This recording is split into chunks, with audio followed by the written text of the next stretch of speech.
How did powder puff its way into politics? How?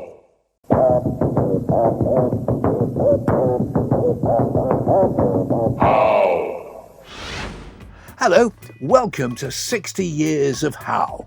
I'm Fred Dinage and I've had the privilege of being here since the very beginning.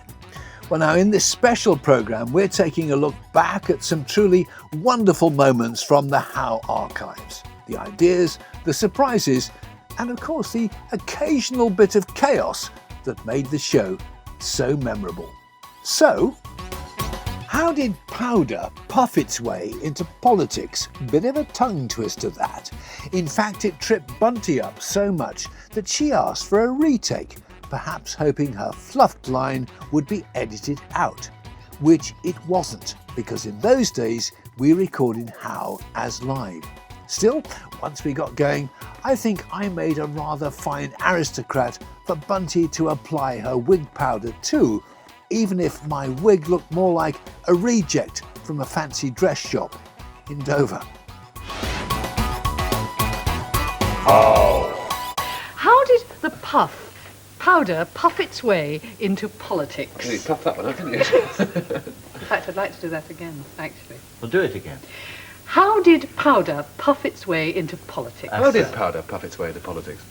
Well, at the end of the 18th century, just before the French Revolution, all the aristocrats were wearing wigs, and every day they went through this process.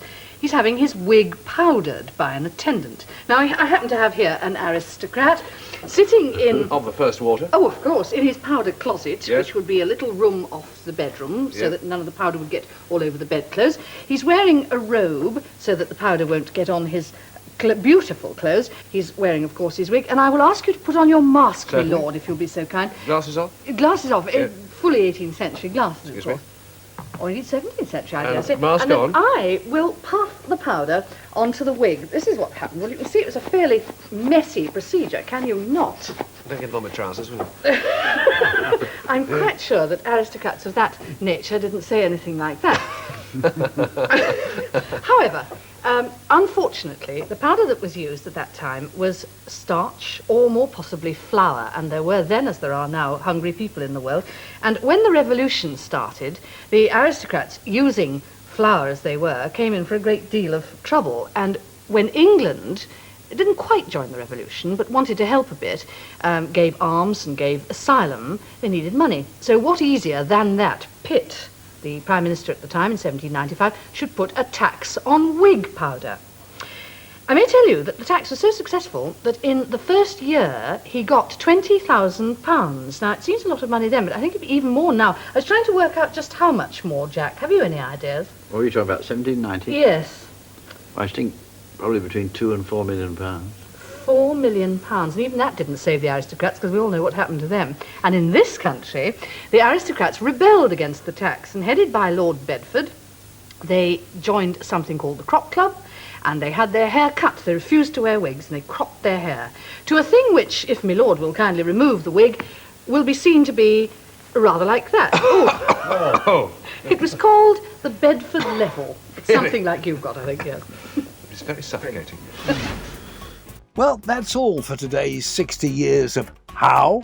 We hope you've enjoyed this trip back through the archives and rediscovered some of the moments that made How such a unique part of television history.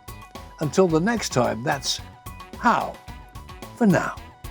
Hello, I'm Bunty James and I'm one of the original presenters of How.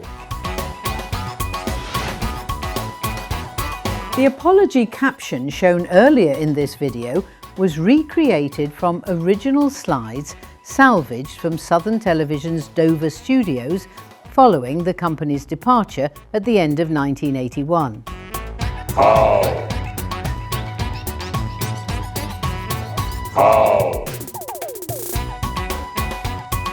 Well, if you're enjoying How 60 and want to see more videos like it, check out our YouTube channel.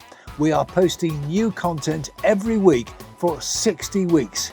Hit subscribe so you don't miss the next one.